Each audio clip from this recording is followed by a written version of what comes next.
Happy new year. అయ్యో happy new year 2024.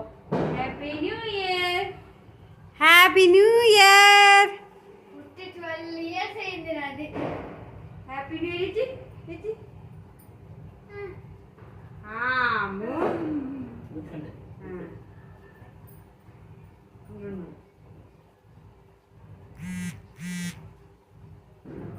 అందరికి happy new year.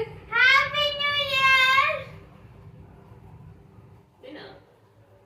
Cake ఇష్టం కదా. ఇది మా క్రిస్ ది ఫస్ట్ హ్యాపీ న్యూ ఇయర్ అన్నమాట. లాస్ట్ ఇయర్ పొట్లో ఉంటాడు, ఈ ఇయర్ బయట ఉన్నాడు. Kris Satvik happy new year. Happy new year అన్న. హ్యాపీ న్యూ ఇయర్ తమ్ము.